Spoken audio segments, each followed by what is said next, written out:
আল্লাহ রাব্বুল আলামিন নবীজিকে বলছো কেন নবী? কুল, আপনি বলে দিন, আপনি ঘোষণা দিয়ে দিন, আপনি বলতে থাকুন আল্লাহুম্মা মালিকাল মুলক। ওগো আল্লাহ, আপনি তো হলেন রাজত্বের মালিক। তুতিল মুলকা মান তাশা, আপনি যাকে ইচ্ছা ক্ষমতা দিতে পারেন। ওয়া তানজিউল মুলকা মিম্মান তাশা, এবং যার কাছ থেকে ইচ্ছা ক্ষমতা টান দিয়ে আপনি আল্লাহ কেড়ে নিতে পারেন।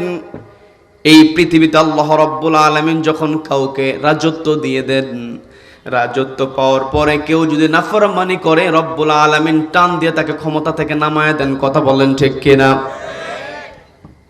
আল্লাহ রাব্বুল আলামিন স্পষ্ট করেন ওয়া তানজিউল মুলকা মিম্মান তাশা। এই তানজিউন শব্দটা নাজউন থেকে এসেছে। যারা উলামায়ে কেরাম আছেন তারা সহজেই বুঝবেন, আমি আপনাদেরকে বুঝিয়ে দেওয়ার চেষ্টা করছি, বিরক্ত হবেন নাকি? নাজউন থেকে এসেছে। এই নাজউন শব্দের আরেকটা ব্যবহার রব্বুল আলামিন পবিত্র কোরআনের মধ্যে সুন্দর করে বলছেন ওয়ান নাজিআতি গরকা। সূরা নাজিআতের মধ্যে রব্বুল আলামিন শপথ করে বলছেন ওয়ান নাজিআতি গরকা, শপথ ওই সমস্ত ফেরেশতাদের যারা টান দিয়ে রূহটা বের করে নিয়ে আসে। অর্থাৎ আমার আপনার মরণ যখন সংঘটিত হবে, মালাকুল মউতের নেতৃত্বে ফেরেশতা এসে আমার আপনার দেহ থেকে টান দিয়ে রূহটা বের করে নেবে। আমার আপনার দেহ থেকে রূহ বের হোক এটা আমরা সহজেই চাই না। সবাই পৃথিবীতে আমরা বাঁচতে চাই। কথা বলেন ঠিক কিনা? রূহ আমার আপনার দেহ থেকে বের হোক এটা আমরা সহজেই চাই না। সকলে আমরা এটাকে মেনে নিতে পারি না। ঠিক তেমনি ক্ষমতায় বসার পরে যারা স্বেচ্ছাচারিতা করে তারা সহজে ক্ষমতা ছেড়ে দিতে চায় না। আল্লাহ রাব্বুল আলামিন সেই কথাটাই বললেন ওয়া তানজিউল মুলকা মিম্মান তাশা। যতই তারা ক্ষমতা ছেড়ে দিতে না চাক, আমি রব্বুল আলামিন টান দিয়ে ক্ষমতা থেকে নামায়া দেই। অতীত ইতিহাস থেকে আমরা যা যা জানতে পেরেছি, ফেরাউন মুসা আলাইহিস সালাতু ওয়াস সালামের সঙ্গে কত নির্যাতন করেছি। মুসা আলাইহিস সালাতু ওয়াস সালামকে থামিয়ে দেওয়ার জন্য ওই ফেরাউনকে যখন গণক জানিয়ে দিয়েছিল মুসা নামে একজন এসে তোমার রাজত্বকে ফিনিশ করে দেবে, শেষ করে দেবে, ওই সময় ফেরাউন তার রাজত্বকে টিকিয়ে রাখার জন্য লক্ষ লক্ষ শিশু সন্তানকে হত্যা করেছে। কথা বলেন ঠিক কিনা? লক্ষ লক্ষ শিশু সন্তানকে হত্যা করেছে। আজ আমরা পৃথিবীর বুকে যদি লক্ষ্য করি, আমরা স্বৈরাচার দেখেছি। চেয়ারটাকে রক্ষা করার জন্য লক্ষ লক্ষ নয়, হাজার হাজার হাজার হাজার লক্ষ লক্ষ মানুষের প্রতি জুলুম নির্যাতন চালিয়েছে। কথা বলেন ঠিক কিনা? হাজার হাজার মামলা দিয়েছে, মানুষকে বন্দী অবস্থায় রেখে দিয়েছে, পাখির মতো গুলি করে মেরেছে। কথা বলেন ঠিক কিনা? যখন সীমা লঙ্ঘন করে, রব্বুল আলামিন ওই জালিমদেরকে নামিয়ে নেওয়ার জন্য বড় কোনো অস্ত্র ব্যবহার করেন না। রব্বুল আলামিন জালিমদেরকে ক্ষমতা থেকে চ্যুত করার জন্য বড় কোনো অস্ত্র ব্যবহার করেন না। আমরা যদি অতীত ইতিহাস থেকে জানতে পারি তাহলে দেখা যায় নমরুদ যখন ইব্রাহিম আলাইহিস সালাতু ওয়াস সালামের সঙ্গে সর্বোচ্চ জুলুম করেছিল, জীবন্ত একজন মানুষকে অগ্নিকুণ্ডে নিক্ষেপ করেছে, জুলুমের চূড়ান্ত সীমা যখন অতিক্রান্ত করেছিল, রব্বুল আলামিন ওই নমরুদকে যখন ক্ষমতাচ্যুত করলেন, পৃথিবী থেকে বিদায় করলেন, বিদায় করার জন্য রব্বুল আলামিন বড় কোন অস্ত্র ব্যবহার করেন নাই, মশা ব্যবহার করেছেন, আবার একেবারে ল্যাংড়া মশা। কথা বলেন ঠিক কিনা? আমরা বাংলার জমিনে দেখেছি ওই লেডি ফেরাউন যখন জুলুম করেছে, রব্বুল আলামিন বড় কোন দলকে সামনে দিলেন না। রব্বুল আলামিন বড় কোন অস্ত্র সজ্জিত বাহিনীকে সামনে দিলেন না। রব্বুল আলামিন নিরস্ত্র ছাত্র জনতাকে সামনে দিয়া টান দিয়া নামায়া পালাতে বাধ্য করেছেন। কথা বলেন ঠিক কিনা? কাজে আমাকে আপনাকে শিক্ষা নিতে হবে, আমাকে আপনাকে বুঝতে হবে, রব্বুল আলামিন চাইলে টান দিয়ে ক্ষমতা থেকে নামায়া দিতে পারেন। এরপর রব্বুল আলামিন আরেকটা কথা বললেন ওয়া তুইজ্জু মান তাশা ওয়া তুযিল্লু মান তাশা। আল্লাহ যাকে ইচ্ছা সম্মান দেন, অতুযিল্লু মান তাশা, যাকে ইচ্ছা আল্লাহ বেইজ্জতি করেন। আমরা দেখেছি এই যে আজকে নাকি গতকালকের যে ঘটনা আমরা দেখেছি, সেটা হলো এই বাংলার জমিনে চেয়ারে বসে যেই দুইজন মানুষকে ওই পদ্মা সেতুর উপর থেকে ফেলে দিয়ে চুবানের কথা বলেছিল, যেই মহিলা বলেছিল, আজকে সেই মহিলা বাংলাদেশে নাই, অথচ ওই দুইজন মানুষ সসম্মানে আছে। কথা বলেন ঠিক কিনা? এই জন্য আমাকে আপনাকে বুঝতে হবে, আল্লাহ রাব্বুল আলামিন সবচাইতে বড় ক্ষমতাবান। ইন্নাকা আলা কুল্লি শাইইন কাদির। রব্বুল আলামিন হলো সকল ক্ষমতার উৎস, সকল শক্তির উৎস। রব্বুল আলামিন রাজত্বের মালিক। আমরা তো সামান্য একটা চেয়ার পেলে সবকিছু ভুলে যাই। আমার আপনার ব্যালেন্সে যদি টাকা জমা হয়ে যায়, আমরা মনে করি সফল হয়ে গিয়েছি, কিন্তু সফলতা কখন চেয়ারের মধ্যে থাকতে পারে না। সফলতা কখনো টাকা পয়সার মধ্যে থাকতে পারে না। সফলতার পরিচয় যদি আমরা কোরআনকে প্রশ্ন করি, কোরআন জবাব দিতে পারে কি পারে না?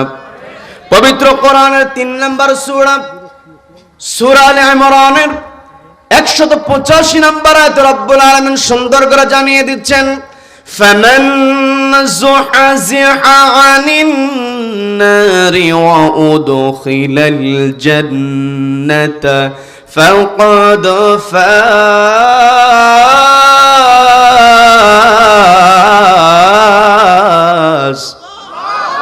আল্লাহ রাব্বুল আলামিন স্পষ্ট জানিয়ে দিলেন, ফামান যুহযিহা আনিন নার, যেই ব্যক্তি নিজেকে জাহান্নামের আগুন থেকে বাঁচাতে পারবে, ওয়া উদখিলাল জান্নাহ, এবং জান্নাতে প্রবেশ করতে পারবে, ফাকাদ ফাজ, ওই ব্যক্তি প্রকৃত সফল।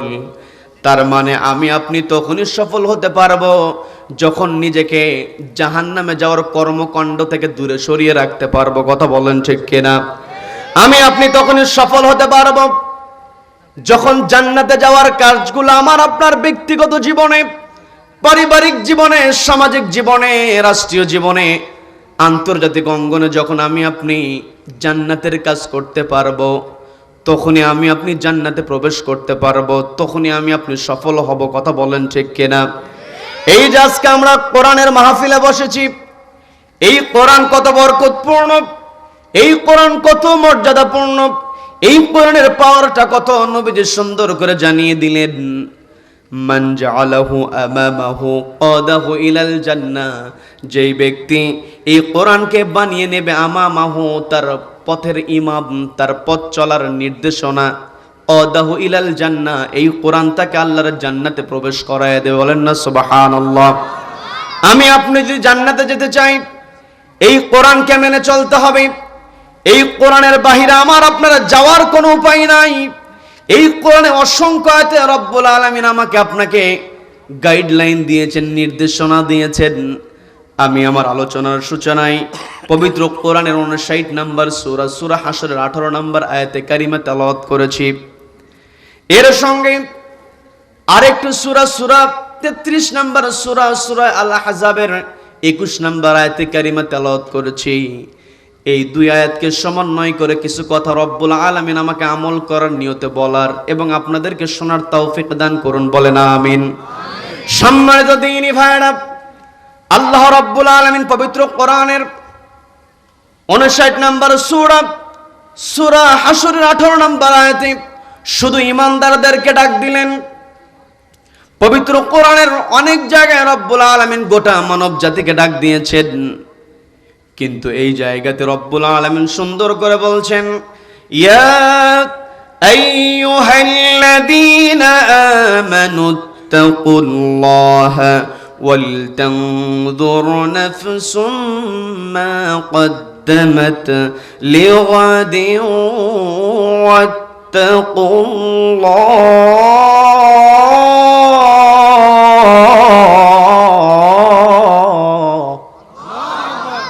আল্লাহ রাব্বুল আলামিন বলছেন, ইয়া আইয়ুহাল্লাযীনা আমানু, ওহে যারা ঈমান আনয়ন করেছো, ইত্তাকুল্লাহ, ভয় করো কাকে? সবাইকে বলতে ভয় করতে হবে কাকে? আল্লাহকে ভয় করতে হবে।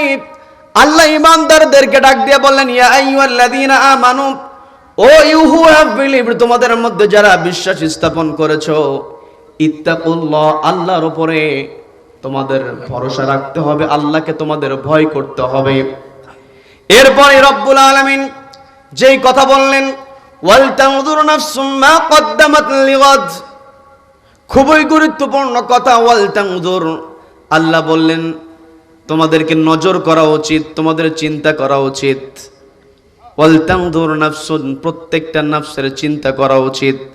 মা কদ্দামাত লিগাদ, আগামী দিনের জন্য সে কি পাঠিয়ে দিচ্ছে। অর্থাৎ আমি আপনি এই পৃথিবীতে এসেছি, এই পৃথিবীতে আমরা কেউ থাকার জন্য আসি নাই। এই পৃথিবীতে আমরা কেউ থাকবো না। এই পৃথিবী ছেড়ে আমাকে আপনাকে চলে যেতে হবে, এতে কোনো সন্দেহ আছে নাকি? আমার কথা বুঝতে কষ্ট হচ্ছে আপনাদের? এই পৃথিবী ছেড়ে আমাকে আপনাকে চলে যেতে হবে। এই পৃথিবী ছেড়ে চলে যাওয়ার পরে চূড়ান্ত জায়গা যখন আমরা প্রবেশ করব, এই পৃথিবীর শুরু আছে আবার শেষ আছে, কিন্তু আখিরাতের জিন্দেগির শুরু আছে কিন্তু শেষ নাই। কি কথা বলেন?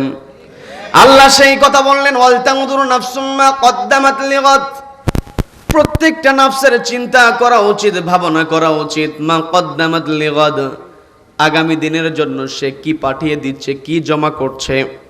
এরপরে রব্বুল আলামিন আবারও বললেন ওয়াত্তাকুল্লাহ, ভয় করো কাকে?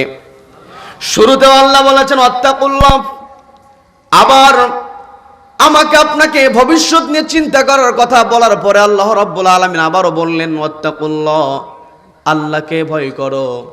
এই পৃথিবীতে যারা আল্লাহকে ভয় করে, পৃথিবীর কোনো জালিম তাদেরকে থামাতে পারে না। কথা বলেন ঠিক কিনা? এই পৃথিবীতে যাদের অন্তরে আল্লাহর ভয় আছে, তাদেরকে কেউ কখনো থামিয়ে রাখতে পারে না। আল্লাহ রাব্বুল আলামিন এই পৃথিবীতে আমাদেরকে পাঠিয়েছেন, আমাদেরকে কোরআন দিয়েছেন।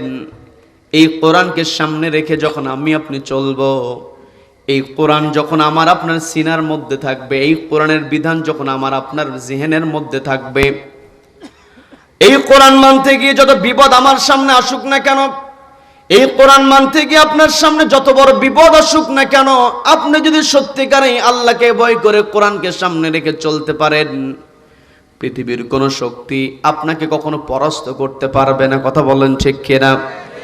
এই কোরআনকে যদি আমি মানতে চাই, আল্লাহ বলেন ওয়ালতানজুর নাফসুম মা কদ্দামাত লিগাদ, তোমাদের নজর করা উচিত আগামী দিনের জন্য তোমরা কি জমা করছো। এই আগামী দিনের জন্য আমরা কি জমা করছি, এই জমাটা যদি আমাদের পক্ষে আনতে চাই, আমি বলেছিলাম প্রকৃত সফলতা হলো জাহান্নাম থেকে নিজেকে বাঁচিয়ে জান্নাতে প্রবেশ করা। কি কথা বলেন?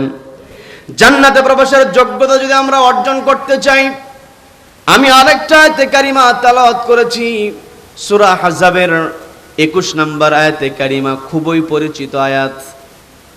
আমি যখন আয়াতে কারিমা তেলাওয়াত করব, আপনারা যদি আমার সঙ্গে ঠোঁটটা মিলিয়ে পড়ার চেষ্টা করেন, আমল নামায় সব দেবেন কে? আমল নামায় সব যুক্ত হোক, এটা আমরা চাই কি চাই না? রব্বুল আলামিন সুন্দর করে বলছেন, লাকাদ কানা লাকুম ফি রাসূলিল্লাহি উসওয়াতুন হাসানাতুল লিমান কানা ইয়ারজুল্লাহা واليوم الآخر وذكر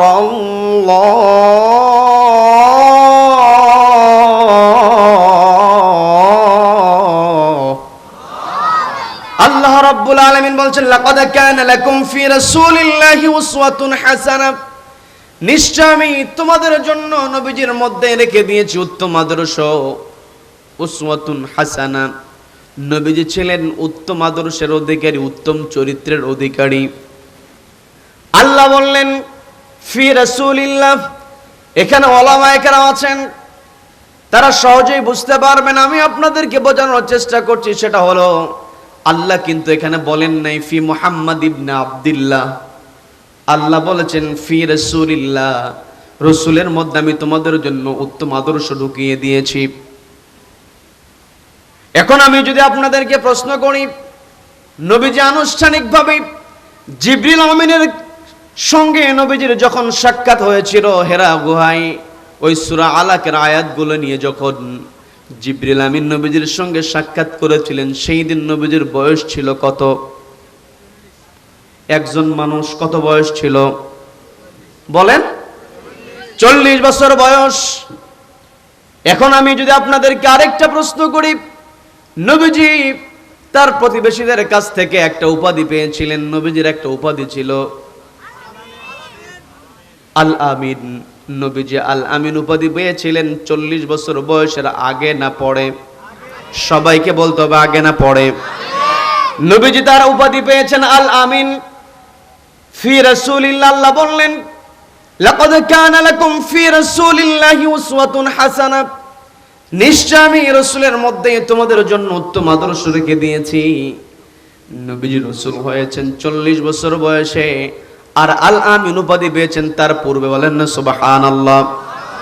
তার মানে আমি আপনি যদি আপনার আখিরাতকে সাজাতে চাই, গোছাতে চাই, তাহলে নবীজির আদর্শের বাহিরে অন্য কোন আদর্শ গ্রহণ করতে পারবো নাকি? নবীজির আদর্শ, এর নাম আদর্শ নয় যে আমার আপনার নামের সামনে শুধু মুহাম্মদ লাগিয়ে দিলাম। নামের আগে মুহাম্মদ আছে, কিন্তু সারাদিনে শুধু মিথ্যা কথাই বলে। কথা বলেন ঠিক কিনা? অথচ নবীজির উপাধি ছিল, নবীজি ছিলেন আস-সাদিক, সত্যবাদী। নবীজি সত্য কথা বলেছেন, নবীজি আমানতদারিতা রক্ষা করেছেন।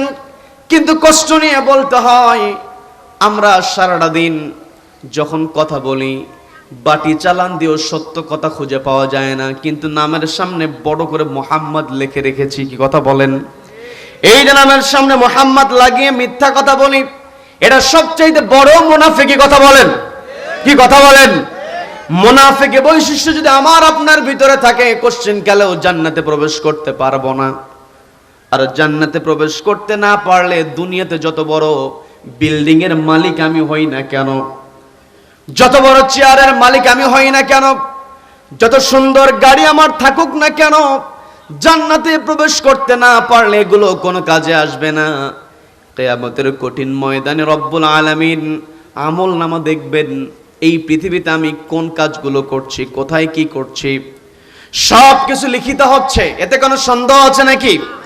কিরামান কাতিবিনা ইয়ালামুনা মা তাফআলুন, সব কিছু ফেরেশতারা আমাদের কাঁধের উপরে থেকে লিপিবদ্ধ করছে। শুধু তাই নয়, আমি আপনি কোথায় কি করছি সব কিছু ভিডিও ধারণ করা হয়। আমি আমার কথা বানিয়ে বলছি না। পবিত্র কোরআনের 17 নম্বর সূরা, সবাইকে বলতে হবে কত নম্বর সূরা? 17 নম্বর সূরা, সূরা বনী ইসরাঈলের 13 নম্বর আয়াত। রব্বুল আলামিন সুন্দর করে বলছেন, ওয়াকুল্লা ইনসানিন আলজামনাহু তায়রাহু ফি উনুকিহি ওয়া নুখরিজু লাহু ইয়াওমাল কিয়ামাতি কিতাবান ইয়ালকাহু মানশুরা। বলেন আল্লাহু আকবার। আল্লাহ রাব্বুল আলামিন স্পষ্ট করে দিলেন, ওয়াকুল্লা ইনসানিন আলজামনাহু তায়রাহু ফি উনুকিহি, ওয়াকুল্লা ইনসানিন প্রত্যেকটা মানুষের ক্ষেত্রে, আলজামনাহু আমি সেট করে দিয়েছি, তায়রাহু তার আমলনামা, ফি উনুকিহি তার কাঁধের উপরে, ওয়া নুখরিজু লাহু ইয়াওমাল কিয়ামা কিয়ামতের ময়দানে এই আমলনামাটাকে আমি খারিজ করব, বের করব। নুখরিজু এটা যে খুরুজুন থেকে, যারা জমি জমার কাগজপত্র বোঝেন আপনারা এই শব্দের সঙ্গে পরিচিত, সেটা হলো জমি যখন কেউ কিনতে যায় সবার আগে বলে খারিজ ঠিক আছে কিনা, বলে কি বলে না? বলে কি বলে না? আল্লাহ আমার আপনার কাদের উপরে তায়রাহু আমলনামা। বর্তমান বিজ্ঞানের যুগে আমরা যদি এই তায়রাহু শব্দের ব্যাখ্যা করতে যাই, এই তায়রাহু শব্দের ব্যাখ্যা চলে আসবে মেমোরি কার্ড। সবাইকে বলতে হবে কি ব্যাখ্যা আসবে? সবাইকে বলতে হবে। আপনারা বলতে পারেন আমি মেমোরি কার্ড বানিয়ে বলছি না, আমি বানিয়ে বলছি না। এই যে আমার আপনার সামনে ক্যামেরাগুলো তাক করা আছে, আমার দিকে তাক করা আছে, আমি যেই কথাগুলো বলছি এখান থেকে নেমে যাওয়ার পরে এই কথাগুলোকে অস্বীকার করার কোনো উপায় আছে নাকি? সবকিছু ধারণ করা হয়, রব্বুল আলামিন সবকিছু ধারণ করছেন। এই ধারণ করা হয়, এই ধারণকৃত ভিডিও আমি আপনি যদি বড় পর্দায় দেখতে চাই, তাহলে ওই ক্যামেরা থেকে মেমোরি কার্ড খুলে বের করতে হবে। কথা বলেন ঠিক কিনা? কিয়ামতের কঠিন ময়দানে আমি আপনি কোথায় কি করেছি, কোথায় অন্যায় করেছি, কোথায় ফাঁসানোর জন্য, ভালো মানুষকে বিপদে ফেলার জন্য কোথায় ষড়যন্ত্র করেছি, পৃথিবীর কেউ না দেখলে একজন রেকর্ড করছেন, তিনি কে? সবাইকে বলতে হবে তিনি কে? সম্মানিত বন্ধুগণ, আমরা একত্রিত হয়েছি কোরআন শোনার জন্য। এই কোরআন শোনা মানে নবীজির জীবনী নিয়ে আলোচনা, নবীজির চরিত্র ব্যাপারে, জীবনের সম্পর্কে। যখন আয়েশা সিদ্দিকা রাদিয়াল্লাহু তাআলা আনহাকে প্রশ্ন করা হলো, নবীজির চরিত্র সম্পর্কে একটু বলুন, আয়েশা সিদ্দিকা রাদিয়াল্লাহু তাআলা আনহা তিনি জবাব দিয়ে বললেন, কানা খুলুকুল কোরআন, এই কোরআনটাই হলো নবীজির চরিত্র। বলেন না সুবহানাল্লাহ। এই কোরআনে যা আছে, নবীজির জীবনীতে তা আছে, নবীজির জীবনীতে যা আছে এই কোরআনে তা আছে। বলেন না আল্লাহু আকবার। তার মানে নবীজিকে যদি আমি আপনি অনুসরণ করতে যাই, তাহলে আমাকে আপনাকে এক নম্বরে যে বৈশিষ্ট্য অর্জন করতে হবে সেটা হলো আমাকে আপনাকে মিথ্যা পরিহার করতে হবে, আমাকে আপনাকে সত্য কথা বলতে হবে। দুই নম্বরে যে বৈশিষ্ট্য আমার আপনার ভিতরে থাকা দরকার, আমাকে আপনাকে আমানতদার প্রমাণ করতে হবে, আমানতদারিতা রক্ষা করতে হবে। এই পৃথিবীতে সবচাইতে বড় আমানতদারিতা হলো চেয়ারের আমানতদারিতা। কথা বলেন ঠিক কিনা? এই চেয়ারের আমানতদারিতা যদি কেউ রক্ষা করতে পারে, নবীজি স্পষ্ট জানিয়ে দিলেন, কিয়ামতের কঠিন ময়দানে যেই দিন সূর্য মাথার উপরে চলে আসবে, আল্লাহর আরশের ছায়া ছাড়া যখন কোনো ছায়া থাকবে না, ওই দিন রব্বুল আলামিন ওই আরশের নিচে 7 শ্রেণীকে অবস্থান করার জন্য সুযোগ দিবেন। এক নম্বর নবীজি বললেন ইমামুন আদিলুন, যারা চেয়ার পাওয়ার পরে ন্যায় বিচার করবে। বলেন আল্লাহু আকবার। আমরা তো প্রত্যেক জুমায় এই যে আগামীকালকে জুমার নামাজের সানি খুতবাতে ইমাম সাহেব শেষ করবেন যেই আয়াত দিয়ে, সেটা হলো ইন্নাল্লাহা ইয়া'মুরুকুম বিল আদলি ওয়াল ইহসান। তার মানে ইমাম সাহেব যখন ইন্নাল্লাহা ইয়া'মুরু বিল আদল এটা বলা শুরু করেন, মুসল্লিরা তখন রেডি হয়ে যায় দাঁড়িয়ে যাওয়ার জন্য। কথা বলেন ঠিক কিনা? সবার মুখস্থ হয়ে গিয়েছে, কিন্তু এই কথাটা যে কত গুরুত্বপূর্ণ। ইন্নাল্লাহা ইয়া'মুরু বিল আদলি ওয়াল ইহসান, আল্লাহ রাব্বুল আলামিন যে অর্ডার দিচ্ছেন, ইয়া'মুরুকুম তোমাদেরকে, বিল আদল আল্লাহ রাব্বুল আলামিন তোমাদেরকে আদালত কায়েমের অর্ডার দিচ্ছেন। এই আদালত যদি আমি আপনি কায়েম করতে চাই, তাহলে এই চেয়ারের আমানতদারিতা আমাকে আপনাকে রক্ষা করতে হবে। কথা বলেন ঠিক কিনা? আমার আপনার বড় দায়িত্ব। আবার যদি এই চেয়ারে বসে কেউ জুলুম করে, এই পৃথিবীতে তার বেইজ্জতি, আখিরাতেও চরম শাস্তি। কোনো সন্দেহ আছে নাকি? আমরা পৃথিবীতে সবকিছু দেখতে পাচ্ছি, কাজে আমাকে আপনাকে সচেতন হতে হবে। নবীজির আদর্শ যদি আমি আপনি লালন করতে চাই, এক নম্বরে সত্য কথা বলতে হবে, দুই নম্বরে এই চেয়ারের আমানতদারিতা রক্ষা করতে হবে। নবীজির সাহাবী হযরত ওমর রাদিয়াল্লাহু তাআলা আনহু তারাও চেয়ারে বসেছিলেন। কথা বলেন ঠিক কিনা? ওমর রাদিয়াল্লাহু তাআলা আনহু এই চেয়ারের আমানতদারিতা তিনি কেমন করে রক্ষা করেছেন?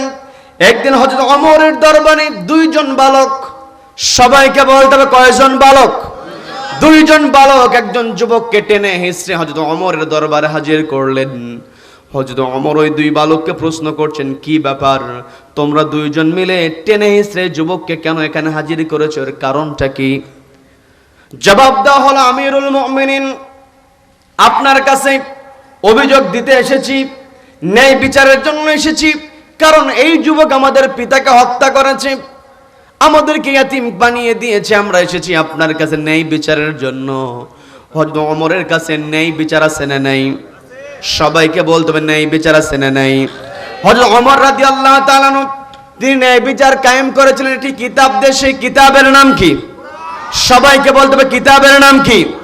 এই কোরআন দিয়ে হযরত ওমর রাদিয়াল্লাহু তাআলা তিনি বিচার কার্য পরিচালনা করেছেন। ওই 2 জন বালক এসে যখন বলল, আমিরুল মুমিনিন, আমরা 2 জন ভাই, আমাদের পিতাকে এই যুবক হত্যা করেছে, আপনি আমাদের বিচার ফয়সালা দিয়ে দিন। হযরত ওমর রাদিয়াল্লাহু তাআলা ওই যুবককে লক্ষ্য করে বলছেন, ও যুবক, তোমার বিরুদ্ধে এই 2 বালক যে অভিযোগ দিয়েছে, অভিযোগ সত্য নাকি?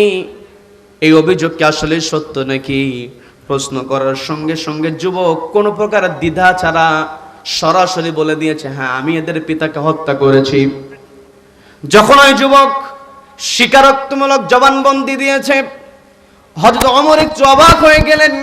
কারণ হযরত ওমর ভালো করেই জানেন, আমার রাজ্যে যারা অবৈধভাবে নিজের হাতে আইন উঠিয়ে নেবে, মানুষকে হত্যা করবে, বিচার ফয়সালার বাইরে গিয়ে যখন কেউ কাউকে হত্যা করবে, অবৈধভাবে হত্যা করলে তার মৃত্যুদণ্ড কার্যকর হয়। এই বিধানটা কোরআনের মধ্যে দিয়েছেন কে? সবাইকে বলতে হবে দিয়েছেন কে? হযরত ওমর চিন্তা করলেন, এই যুবক তো ভালো করেই জানে আমার রাজ্যে কোরআনের আলোকে আমি বিচার ফায়সালা করি, আর কোরআনের আলোকে যখন বিচার ফায়সালা হবে তাহলে এই যুবক তো ফাঁসির কাস্টে ঝুলবে। এই যে স্বীকারোক্তিমূলক জবানবন্দি দিয়েছে, স্বীকারোক্তিমূলক জবানবন্দি সহজেই কিন্তু আসামিরা স্বীকার করতে চায় না, এর জন্য আসামিকে কিন্তু রিমান্ডে নিতে হয়। কি কথা বলেন? কি কথা হয়? আবার বড় দুঃখ নিয়ে বলতে হয়, আমার দেশে উল্টা পাল্টা রিমান্ড আছে না নাই? সবাইকে বলতে হবে আছে না নাই? তদন্ত করতে দেওয়া হয়, তদন্তকারী কর্মকর্তা একেবারে ডাহা মিথ্যা তথ্য। এই যে কাহালু নাকি দুপচাচিয়াতে একজন মা মারা গিয়েছে, দুপচাচিয়ার ঘটনা আপনারা জানেন, বিস্তারিত বলবো না, কিন্তু নবীজির আদর্শ আমার আপনার ভিতরে যদি থাকতো এইরকম মিথ্যা তদন্ত কেউ দিতে পারতো না। কথা বলেন ঠিক কিনা? ওই যুবক সাদ নামের যুবক, সে এখনো পরিপূর্ণ যৌবনকালে পদার্পণ করে নাই, কিশোর মানুষ। চিন্তা করে দেখে তার যন্ত্রণা তার বুকের মধ্যে কত। ওই তদন্তকারী কর্মকর্তারা কি উল্টাপাল্টা প্রশ্ন করলো, একটা পর্যায়ে ওই মা হারানোর সন্তানকে আসামি বানিয়ে দিল। কথা বলেন ঠিক কিনা? পরে যখন আসল ঘটনা চলে আসলো, এই আসল ঘটনা যখন চলে আসলো, তার পূর্বে যুবকের নামে, ওই কিশোরের নামে মিথ্যা তথ্য ছড়িয়ে গিয়েছে। এই মিথ্যা তথ্য যাদের কাছ থেকে আসার সম্ভাবনা আছে, যারা মিথ্যা কথা বলে তাদের কাছ থেকে তথ্য পাওয়ার পরে সঙ্গে সঙ্গে প্রচার করা যাবে না। আল্লাহ রাব্বুল আলামিন পবিত্র কোরআনের 49 নম্বর সূরা হুজরাতে সুন্দর করে বলছেন, ইয়া আইয়ুহাল্লাযীনা আমানু ইন জাআকুম ফাসিকুম বিনাবাইন ফাতাবায়ানু। আল্লাহ স্পষ্ট বললেন, ইয়া আইয়ুহাল্লাযীনা আমানু, হে যারা ঈমান আনয়ন করেছো, ইন জাআকুম ফাসিকুম বিনাবাইন, যখন তোমাদের সামনে কোন ফাসিক ব্যক্তি, পাপাচারী ব্যক্তি কখনো যদি কোনো সংবাদ নিয়ে হাজির হয়ে যায়, বিনাবাইন তথ্য নিয়ে যদি হাজির হয়ে যায়, খবর নিয়ে যদি হাজির হয়ে যায়, লোকটা যদি মিথ্যা কথা বলার সম্ভাবনা থাকে, তাহলে ফাতাবায়ানু, তাহলে ওই তথ্যটাকে তোমরা যাচাই বাছাই করো। আমার দেশে তদন্তকারী কর্মকর্তারা মিথ্যা কথা বলে এমন সম্ভাবনা আছে না নাই?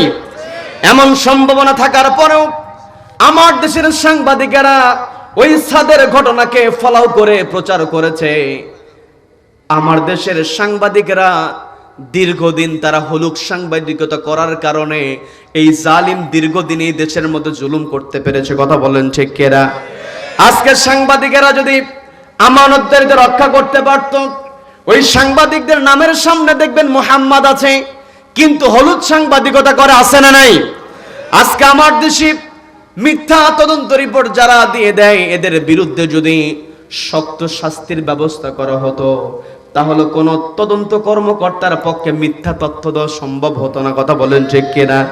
কিন্তু যারা চেয়ারে বসে আছে, এরা নিজেদের স্বার্থে চেয়ারটাকে ব্যবহার করার কারণে এই শাস্তিগুলোকে নিশ্চিত করে না। কথা বলেন। আজকে আমার দেশে কষ্ট নিয়ে কথাগুলো বলতে হয়। পর্দার মা বোনেরা শুনছেন, কানটা একটু খাড়া করে শুনবেন। আমি আপনাদের দৃষ্টি আকর্ষণ করে বলছি, পর্দার মা, পর্দার বোন, একটু বোঝার চেষ্টা করবেন। মা বোনদের দৃষ্টি আকর্ষণ করার কারণটা হলো, বর্তমান সময়ে সন্তান যখন ভূমিষ্ঠ হয়ে যায়, এমনকি ভূমিষ্ঠ হওয়ার পূর্বে সন্তান পেটে আসার পর থেকে মায়ের চিন্তা হয়ে যায়, আমার সন্তানকে কেমন করে বড় করব, কোন কিন্ডার গার্ডেনে পড়াবো, কোথায় ভর্তি করাবো, চিন্তা আছে না নাই? আমি ঘটনা শুরু করেছিলাম, আবার মনে করেন না যে ঘটনার কথা ভুলে গিয়েছি। না না, একটু বোঝার চেষ্টা করো। আমার মা, আপনাকে কানটা খাড়া করে শুনতে হবে, কারণ আপনি বড় দায়িত্বশীল। পরিবারে মা যদি সচেতন হয়, পরিবারের সন্তানেরাও সচেতন হয়ে যায়। কি কথা বলেন? মা যদি আমানতদার হয়, মায়ের কাছ থেকে সন্তান আমানতদারিতা শেখে।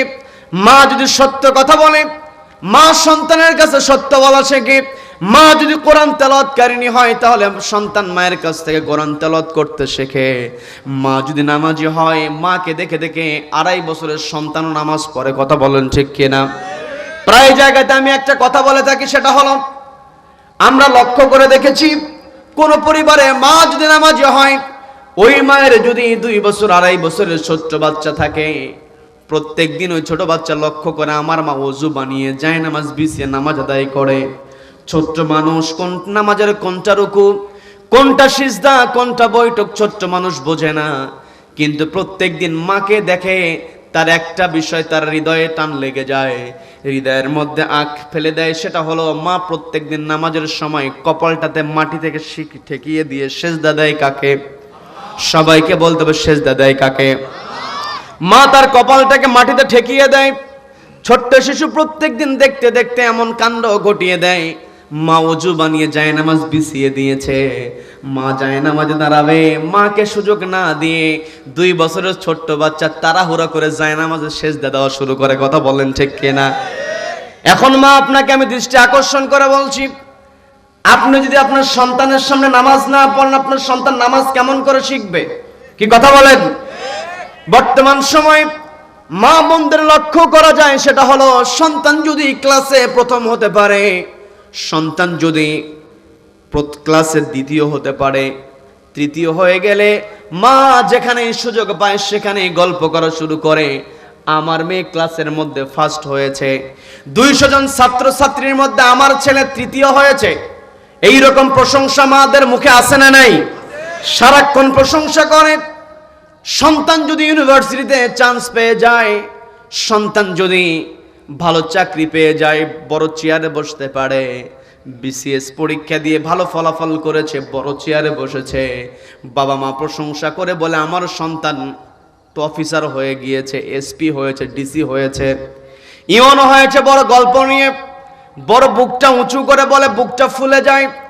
আমি অবশ্যই আপনার সঙ্গে একমত, আপনি আপনার সন্তানের প্রশংসা করবেন, ক্লাসে 1 রোল করেছে, ভালো চাকরি পেয়েছে, ইউনিভার্সিটিতে চান্স পেয়েছে, সব প্রশংসা আপনি করবেন। হিসাবে আপনার যেই প্রশংসা করা দরকার হলো সেটা হলো আপনি বলতে পারেন আমার সন্তান ক্লাসে 1 রোল, আমার সন্তান ক্লাসে ফার্স্ট বয়, আমার সন্তান ক্লাসের ফার্স্ট গার্ল, কিন্তু আমার সন্তান যখন মসজিদের মিনার থেকে আযান তার কানে ভেসে আসে, আমার সন্তান তার পড়াশোনা বন্ধ করে, আমার সন্তান ওযু বানিয়ে নামাজে দাঁড়িয়ে যায়, এটাই হলো সন্তানের সবচাইতে বড় প্রশংসা। কথা বলেন ঠিক কিনা?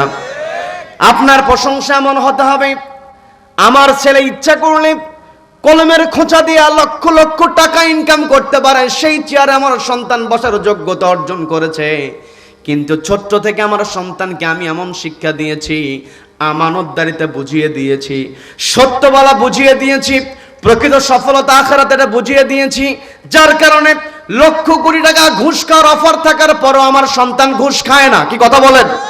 এটাই হওয়া উচিত প্রকৃত প্রশংসা।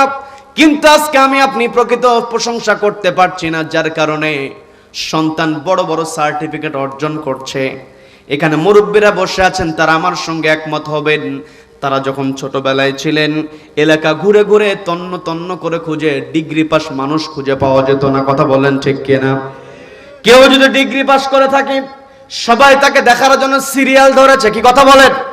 রাস্তা দিয়ে ডিগ্রি পাস মানুষ হেঁটে যায়, ম্যাট্রিক পাস মানুষ হেঁটে যায়, আঙ্গুল দিয়ে দেখিয়ে দেওয়া হতো অমুক এলাকার মানুষ ডিগ্রি পাস করেছে, দেখো দেখো, যার কথা আমরা শুনেছিলাম। কিন্তু এখন বর্তমান সময়ে ম্যাট্রিক পাস ডিগ্রি পাস তো দূরের কথা, আমাদের প্রত্যেকটা পরিবারে মাস্টার্স পাস করা মানুষ আছে, এমন পরিবার নাই যেই পরিবারে মাস্টার্স পাস নাই। কথা বলেন ঠিক কিনা? প্রত্যেকটা পরিবারে মাস্টার্স, এমনকি পিএইচডি হোল্ডারের সংখ্যা দিন দিন বেড়েই চলছে। কিন্তু খেয়াল করে দেখবেন, আগের দিনে মানুষের সার্টিফিকেট ছিল না, আগের দিনে মানুষেরা বড় বড় ডিগ্রি অর্জন করতে পারে নাই, কিন্তু তাদের ভিতরে এইরকম আমানতের খেয়ানত ছিল না, এইরকম মিথ্যার প্রচলন ছিল না। আজকে আমি আপনি সার্টিফিকেট অর্জন করছি, চেয়ারে বসছি, ঠিক আছে, কিন্তু আমি আপনি চেয়ারে বসেছি কিন্তু প্রকৃত শিক্ষা আমি আপনি অর্জন করতে পারি না, যার কারণে আমার দেশের প্রত্যেকটা জায়গায় অন্যায় আছে না নাই? সবাইকে বলতে হবে আছে না নাই? যেখানেই যাবেন সেখানেই দুর্নীতি। আগের দিনের মানুষের মধ্যে দুর্নীতি ছিল না, আগের দিনের মানুষের সার্টিফিকেট ছিল না, এটা সত্য, কিন্তু নিজের নাম বাংলায় লিখে দিলে পড়তে পারতো না, ইংরেজিতে নিজের নাম লিখতে পারতো না, কিন্তু তার সামনে কোরআনটা যদি দেওয়া হতো কোরআনটা অনর্গল পড়তে পারতো। কথা বললেন ঠিক কিনা? আগের দিনে মানুষের দিনটা শুরু হতো কোরআন তেলাওয়াত দিয়ে। প্রত্যেকটা পরিবারের প্রত্যেকটা ঘর থেকে কোরআন তেলাওয়াতের গুনগুন আওয়াজ ভেসে আসতো। সন্ধ্যার সময় কোরআন তেলাওয়াতের গুনগুন আওয়াজ ছিল। কিন্তু বর্তমান সময়ে কোরআন তেলাওয়াত নাই, শুধুমাত্র সন্তানকে এমন করে আমি আপনি গড়ে তুলি যেন সন্তান বড় হয়ে টাকা উপার্জনের মেশিন হয়ে যায়। কথা বলেন ঠিক কিনা? টাকা উপার্জনের মেশিন হওয়ার কারণে আজকে আমি আপনি সন্তানকে যেই চেয়ারে বসানোর যোগ্যতা অর্জন করিয়ে দিলাম, চেয়ারে বসার পরে তার ভিতরে আমানতদারিতা না থাকার কারণে, তার ভিতরে সত্যবাদিতা না থাকার কারণে যেখানেই যায় সেখানেই অন্যায় করে। এই অন্যায় যদি আমি আপনি দূর করতে চাই, নবীজির আদর্শ, নবীজি ছিলেন আমানতদার। নবীজি কি ছিলেন বলেন? সবাইকে বলতে নবীজি কি ছিলেন? নবীজি ছিলেন আমানতদার, নবীজি ছিলেন সত্যবাদী। নবীজির সাহাবী হযরত ওমর রাদিয়াল্লাহু তাআলা আনহুর জীবনী থেকে আমি কথা বলছিলাম। হযরত ওমর রাদিয়াল্লাহু তাআলা যখন ওই যুবককে প্রশ্ন করলেন তুমি কি হত্যা করেছো, সত্য নাকি? ওই যুবক কোনো প্রকার ভয় ছাড়া দ্বিধাহীন চিত্তে যখন বলে দিল হ্যাঁ আমি এদের পিতাকে হত্যা করেছি, হযরত ওমর চিন্তা করলেন এ তো ভালো করে জানে আমার রাষ্ট্রে হত্যার বদলে হত্যা, মৃত্যুদণ্ড তাকে দেওয়া হবে, তারপরও সত্য বলেছে, চেহারার মধ্যে তার কোনো হতাশার ছাপ নাই। হযরত ওমর বলছেন তুমি তো তোমার স্বীকারোক্তিমূলক জবানবন্দি দিয়েছ, তুমি সত্য স্বীকার করে নিয়েছ, তোমার রায়টা দাও আমার জন্য এখন সহজ। আমি তোমার রায় ঘোষণা করতে পারি, কিন্তু রায় ঘোষণার পূর্বে তোমার কাছ থেকে আমি একটু জানতে চাই, সেটা হলো তুমি এদের পিতাকে কেন হত্যা করেছ? ওই যুবক বলছে আমিরুল মুমিনিন, এদের পিতাকে আমি হত্যা করেছি, কিন্তু হত্যা করার কোনো ইচ্ছা আমার ছিল না, হত্যার উদ্দেশ্যে আমি এদের পিতাকে আঘাত করি নাই, হত্যা করার কোনো টেন্ডেন্সি আমার মধ্যে ছিল না। হযরত ওমর বলতেছেন হত্যার টেন্ডেন্সি ছিল না, অথচ তুমি হত্যা করেছো, রহস্যটা বলো। যুবক বলছে আমিরুল মুমিনিন, আমি মুসাফির মানুষ। আমার কথায় কি বিরক্ত হচ্ছেন নাকি? আমি মুসাফির মানুষ, আমি এই পথ দিয়ে যাচ্ছিলাম, দীর্ঘ পথ আমি সফর করেছি, আমার শরীর ক্লান্ত হয়েছে, ক্লান্ত শরীর আমি আমার উঠে চলে আমার পথটা অতিক্রম করছিলাম। দীর্ঘ পথ পাড়ি দেওয়ার কারণে আমার শরীরের মধ্যে ক্লান্তি চলে এসেছে, চোখে ঘুম ঘুম ভাব। আমি চিন্তা করলাম এই মুহূর্তে আমার যাত্রাটা বিরতি দেওয়া দরকার, আমার একটু বিশ্রাম নেওয়া দরকার। এই কথা চিন্তা করে আমি আমার উট থেকে নেমে গেলাম। উট থেকে নেমে যাওয়ার পরে আমি বিশ্রামের জন্য যখন পিঠটা আমি বিছানায় ঠেকিয়ে দিলাম, আমার ঘুম চলে আসলো। গভীর ঘুমের মধ্যে আমি আচ্ছন্ন হয়ে গেলাম। ঘুম থেকে যখন জাগ্রত হয়েছি, জাগ্রত হওয়ার পরে আমি লক্ষ্য করে দেখি যেই জায়গাটাতে ঘুমানোর পূর্বে আমি উটটা রেখেছিলাম সেই জায়গাতে আমার উটটা নাই। যখন লক্ষ্য করলাম আমার উটটা সেই জায়গাতে নাই, আমি পেরেশান হয়ে গেলাম, কারণ দীর্ঘ পথ আমাকে অতিক্রম করতে হবে, আমার উটটা কোথায় গেল? আমি খুঁজতে লাগলাম, হন্য হয়ে খুঁজতে খুঁজতে গিয়ে দেখি একটা জমির পাশে আমার উটটা মৃত অবস্থায় পড়ে আছে। জমির পাশে যখন আমি মৃত অবস্থায় উটটাকে পড়ে থাকতে দেখলাম, একেবারে কাছে গেলাম, গিয়ে লক্ষ্য করে দেখলাম আমার উটটাকে প্রচন্ড আঘাত করা হয়েছে, উটটার শরীরে জখম হয়েছে, রক্ত পড়ে আছে। এটা দেখে আমার বুঝতে বাকি রইল না কেউ যেন নিষ্ঠুরভাবে আমার উটটাকে আঘাত করেছে। উটের ওই নিষ্ঠুর আঘাত দেখে আমার কলিজার অবস্থা, আমার অন্তর অবস্থা খারাপ হয়ে গেল। আমার কলিজায় রক্তক্ষরণের মতো অবস্থা যখন হয়ে গেল, কারণ খেয়াল করে দেখবেন গরু পালন করলে, ছাগল পালন করলে ওই গরু ছাগলের প্রতি একটা মহাব্বত কিন্তু তৈরি হয়ে যায়। কি কথা বলেন? এর দৃষ্টান্ত আমরা দেখেছি কোরবানির সময়। কোরবানির পশু হাটে উঠিয়েছে, পশু বিক্রি করে দিয়েছে, বারবার পশুকে চুমা খায়, চোখের মধ্যে পানি আসে না নাই। বাড়িতে আসার পরে পশু বিক্রি করে দিয়ে 5 দিন 7 দিন খাবার খায় না, এমন রেকর্ড আছে, কারণ পশুর প্রতিও মহাব্বত তৈরি হয়ে যায়। কথা বলেন ঠিক কিনা? এটাই হলো মানুষের মূল মানবিকতা। কিন্তু আমি আপনি আজকে এই দুনিয়াটাকে সবচাইতে বড় প্রাধান্য দিয়েছি।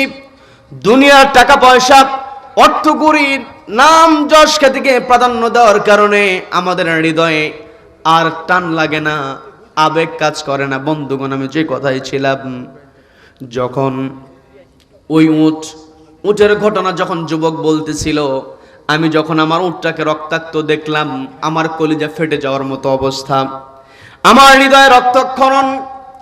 আমি খুঁজতে লাগলাম কে আমার উটটাকে কষ্ট দিয়েছে, যেই উটটা আমার শখের উট, আমি আমার উটটাকে পালন করি।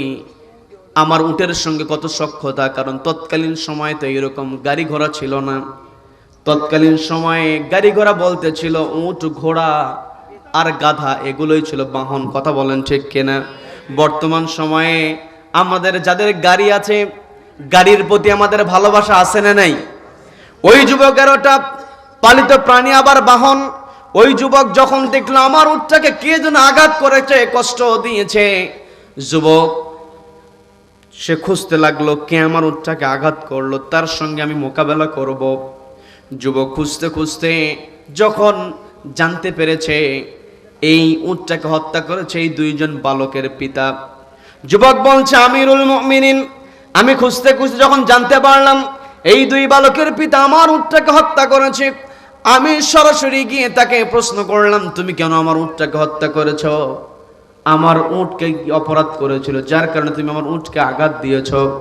জবাব দেওয়া হলো, তোমার উট আমার ফসলের ক্ষেতের মধ্যে ঢুকে গিয়ে ফসলের ক্ষতি করেছে।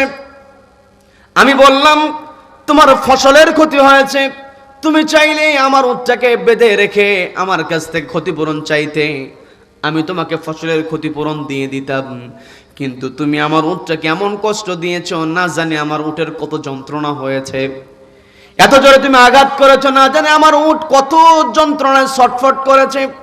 আমি যখন আমার উটের ব্যথার কথা তাকে বললাম, লোকটা আমার এই কথাকে টিটকেরি মনে করে নিল, বলতেছে উটের জন্য আবার এত মায়া, উটের আবার ব্যথা। এই যে আমার উটের প্রতি টিটকারিমূলক কথা বলল, আমার মেজাজ তখন বিগড়ে গেল। আমি আমার সঙ্গে সঙ্গে একটা পাথরখণ্ড আমার হাতে উঠিয়ে নিলাম। পাথরখণ্ড হাতে উঠিয়ে নিয়ে আমার ইচ্ছা ছিল তাকে আস্তে আঘাত করে, মৃদু আঘাত করে বোঝানো, যে পাথরখণ্ড দিয়ে তোমাকে আস্তে আঘাত করেছি তাতেই তুমি ব্যথা অনুভূত হয়েছ, আর তোমাকে মেরে ফেলতে গেলে কত জোরে আঘাত করতে হতো, আর তোমার কত ব্যথা হতো, একটুতেই তোমার এমন ব্যথা। আমি আস্তে আঘাত করার জন্য ওই পাথরখণ্ড নিয়ে যখন তার দিকে এগিয়ে গেলাম, আমিরুল মুমিনিন, সত্যি করেই বলছি, আমার টেন্ডেন্সি ছিল না, হত্যা করার কোনো ইচ্ছা আমার ছিল না। আমি শুধু তাকে ব্যথা বোঝানোর জন্য, মৃদু আঘাত করার জন্য যখন এগিয়ে গিয়েছি, ওই ব্যক্তি আমার দিকে তেড়ে এসেছে। ওই ব্যক্তি আমার দিকে যখন তেড়ে এসেছে, তেড়ে আসার সঙ্গে সঙ্গে আমার যখন ইচ্ছা ছিল আস্তে আঘাত করব, ওই ব্যক্তি যখন জোরে চলে এসেছে, তখন আমার আঘাতটা আস্তে হয় নাই, জোরে হয়ে গিয়েছে, যার কারণে বৃদ্ধ মানুষ জায়গাতে মৃত্যুবরণ করেছে। আমি তো ইচ্ছা করে তাকে মারি নাই, আমাকে কি ক্ষমা করা যায় নাকি? হযরত ওমর রাদিয়াল্লাহু তাআলা বলছেন, ও যুবক, তুমি আমার কাছে ক্ষমা চাইছো, আমার কাছে বিচার দেওয়া হয়েছে, আমি রাষ্ট্রের প্রধান, আমার বিচার করার ক্ষমতা আছে, তোমাকে যে আমি ক্ষমা করে দেব, এই ক্ষমা করার ইখতিয়ার আল্লাহ আমাকে দেন নাই। যদি এই যুবক এই দুই বালক যদি ইচ্ছা করে, তোমাকে এই দুই বালকই ক্ষমা করতে পারবে, আমি ক্ষমা করতে পারবো না। বলেন আল্লাহু আকবার। এটাই হলো চেয়ারের আমানতদারিতা। কথা বলেন ঠিক কিনা? হযরত ওমর রাদিয়াল্লাহু তাআলা আনহু তিনি বলতে পারতেন, দুই বালককে বলতে পারতেন, দেখো তো ক্ষমা করা যায় কিনা। ক্ষমা করার জন্য তিনি হয়তো ওই দুই বালককে অর্ডারও করতে পারতেন, সেই ক্ষমতা তার ছিল, কিন্তু তিনি সেই ক্ষমতার প্রয়োগ করেন নাই। একটাই কারণ, আমি আমার আলোচনার সূচনায় তেলাওয়াত করেছি, ইয়া আইয়ুহাল্লাযীনা আমানু, ওহে যারা ঈমান আনয়ন করেছে, ইত্তাকুল্লাহ, ভয় করো কাকে? আল্লাহকে যে ভয় করবে, ওই ব্যক্তির চেয়ারে বসে কখন নিজের ইচ্ছা মতো ফয়সালা দিতে পারে না। আবার যাদের অন্তরে আল্লাহর ভয় আছে, তাদেরকে যতই বিপদে ফেলা হোক না কেন, যতই কষ্টের মধ্যে রাখা হোক না কেন, আল্লাহর ভয় যার অন্তরে আছে, দুনিয়ার কোনো যন্ত্রণা, দুনিয়ার কোনো কষ্ট তাদেরকে কখনো থামাতে পারে না। কথা বলেন ঠিক কিনা? যার অন্তরে আল্লাহর ভয় আছে, যতই কষ্ট দেওয়া হোক না কেন। খুবাইব রাদিয়াল্লাহু তাআলার হাতে শিকল পরানো হয়েছে, পায়ে শিকল পরানো হয়েছে, হাতে পায়ে শিকল পরানো, অর্থাৎ বর্তমান সময় আমরা দেখি আসামিদেরকে আদালতে উঠানো হয় ডান্ডা বেরি পড়িয়ে। কি কথা বলেন, কি কথা বলেন? কিন্তু কষ্ট নিয়ে বলতে হয়, আমরা ডান্ডা বেরি দেখি শুধুমাত্র ভালো মানুষের ক্ষেত্রে। আমরা দেখেছি যুবক আলেম আল্লামা মামুনুল হক, তাকে এমনভাবে রিমান্ডে নিয়ে অত্যাচার করা হয়েছে, যুবক মানুষ তাকে